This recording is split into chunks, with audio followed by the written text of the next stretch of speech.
Cela fait 8 années maintenant, depuis les premières opérations de défrichage en mai 2015, que l'AMSCHOT, l'association de sauvegarde et de réhabilitation des châteaux d'eau Trotte, bichonne le RATS et le LUTS, comme ils disent, pour leur assurer un meilleur avenir.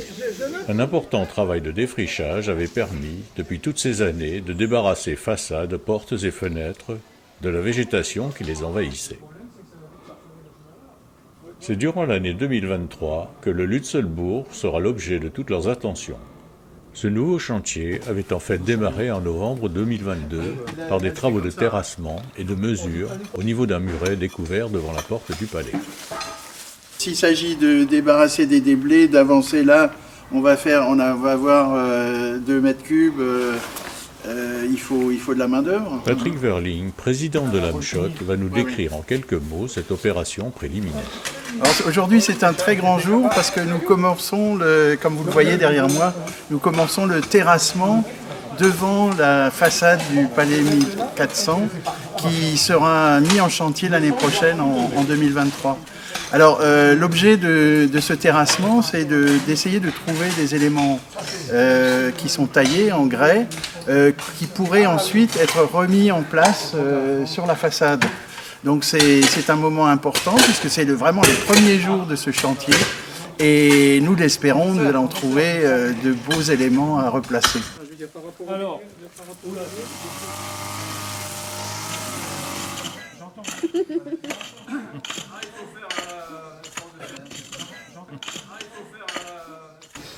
voilà, nous en sommes au 5e jour de notre terrassement. Et nous faisons un premier bilan du travail qui a été fait. Là, on est devant le site du terrassement qui a été autorisé par la DRAC. L'objet était de retrouver des pierres qui auraient pu tomber de la façade, mais au cours du terrassement, malheureusement, nous n'avons rien trouvé de plus concernant ces éléments d'architecture.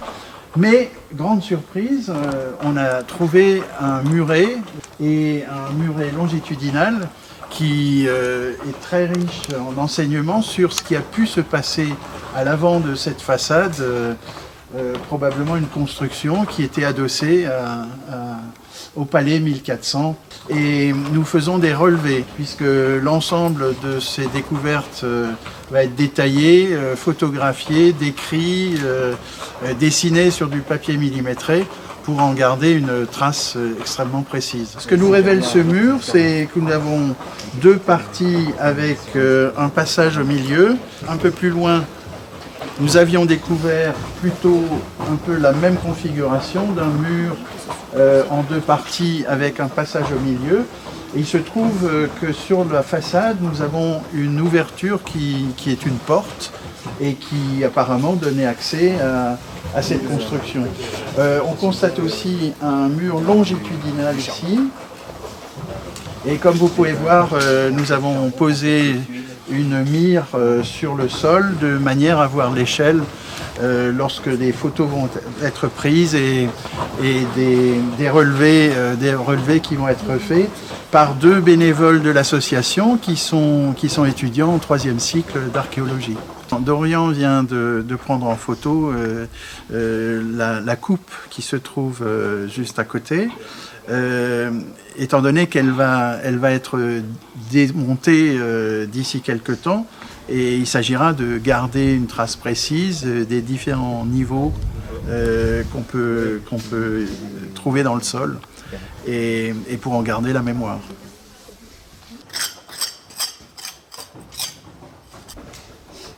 Du coup là, tu as 2 mètres 28. Arrive enfin, à la fin du mois d'avril 2023, le grand jour du début des travaux.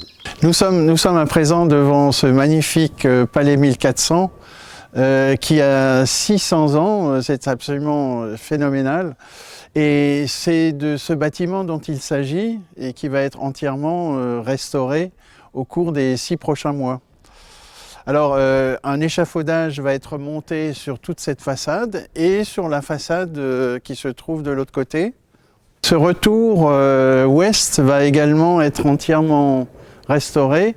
Et ce seront donc ces deux parties du bâtiment qui vont être travaillées pendant ce premier chantier.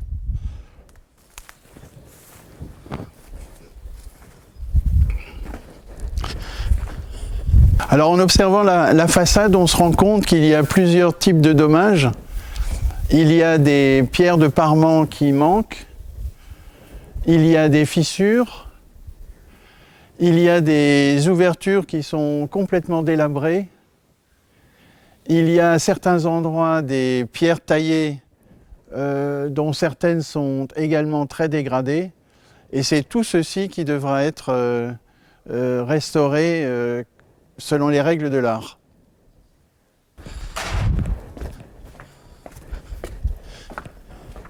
Nous sommes à l'intérieur du palais et ce sont ces deux faces-là qui vont être échafaudées et sauvegardées.